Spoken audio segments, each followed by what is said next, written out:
DDC news కి స్వాగతం.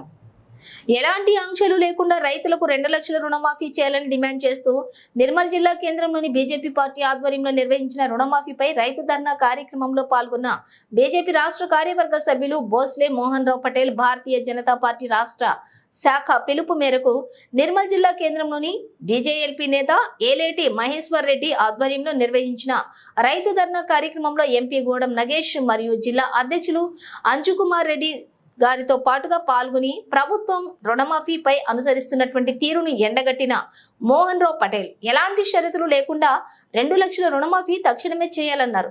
ఎన్నికలకు ముందు 2 లక్షల వరకు రుణమాఫీని అందరికీ వర్తింపజేస్తామని కాంగ్రెస్ పార్టీ స్పష్టంగా హామీ ఇచ్చిందని గుర్తు చేశారు. ఎన్నికలు కాగానే రైతు రుణమాఫీ కోసం 40,000 కోట్ల రూపాయలు అవసరమని స్వయంగా ముఖ్యమంత్రి చెప్పారని, కానీ కేబినెట్ మాత్రం కేవలం 31,000 కోట్లకు మాత్రమే అనుమతినిచ్చిందన్నారు.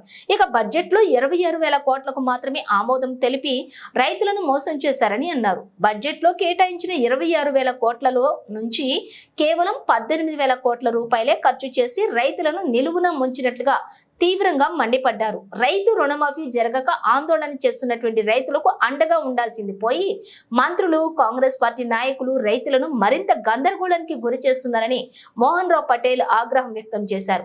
కనీసం 40% మంది రైతులకు కూడా రుణమాఫీ లబ్ధి చేకూరలేదని, కాంగ్రెస్ ప్రభుత్వం వైఖరి కారణంగా లక్షలాది మంది రైతన్నలు రోజు ప్రభుత్వం కార్యాలయాల చుట్టూ తిరుగుతున్న పరిస్థితి దాపురించిందన్నారు. ఇక ఎప్పటికైనా రాష్ట్ర ప్రభుత్వం ప్రతి రైతుకు 2 లక్షల రూపాయల వరకు రుణమాఫీని వెంటనే చేయాలని, ఈ మేరకు స్పష్టమైన ప్రకటన చేయాలని బీజేపీ రాష్ట్ర కార్యవర్గ సభ్యులు భోస్లే మోహన్ రావు పటేల్ డిమాండ్ చేశారు. పత్రికా సోదరులకు, వేదిక అలంకరించిన పెద్దలు, రాష్ట్ర పార్టీ నాయకులు ఏలేటి మహేశ్వర్ రెడ్డి గారికి, గౌరవ పార్లమెంట్ సభ్యులు రామ్ కలిగిన గిరిజన ముద్దుబిడ్డ నగేష్ గారికి, మరి అదేవిధంగా జిల్లా పార్టీ అధ్యక్షులు అంజుకుమార్ రెడ్డి గారికి, భూమయ్య గారికి, రితేష్ రాథోడ్ గారికి అందరికీ నా యొక్క నమస్కారాలు. గత ప్రభుత్వం ఏదైతే తప్పుడు హామీలు ఇస్తూ ప్రజలకు మభ్యపెట్టే కార్యక్రమం చేపట్టిందో, మరి ఈరోజు తప్పుడు హామీలు ఇస్తూ అధికారంలో వచ్చిన కాంగ్రెస్ పార్టీ మేము అధికారంలో రాగానే 2 లక్షల రుణమాఫీ చేస్తామని అన్నారు. ఈరోజు మన జిల్లాలో 1 లక్ష రైతులు ఉన్నారు. వాటిలో కేవలం 64,000 పైచిలకు రైతులకు మాత్రమే రుణమాఫీ చేయడం జరిగింది. మేము ఈ సభ ద్వారా మా బీజేఎల్పీ నాయకుని ద్వారా రాష్ట్రంలో ఉన్న కాంగ్రెస్ నాయకులకు హెచ్చరించడం జరుగుతుంది.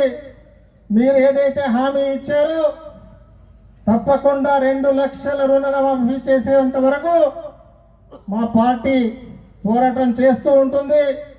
అదేవిధంగా మీరు 5 సంవత్సరాల అధికారం వెళ్తా అని అనుకుంటున్నారు.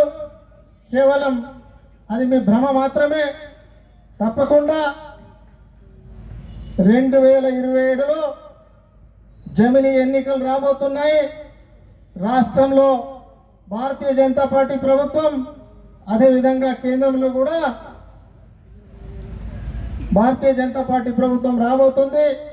మనం అందరం కార్యకర్తలం, మన నాయకులు ఉన్నారు, వాళ్ళ సలహా సూచన మేరకు నడుచుకుంటూ ప్రభుత్వం చేస్తున్న తప్పుడు పనులను ప్రజల్లో తీసుకెళ్తే రాబోయే రోజుల్లో మనము అధికారంలోకి రావడం ఖాయమని సభాముఖంగా తెలియజేస్తూ అవకాశం ఇచ్చిన పెద్దలందరికీ నమస్కారం.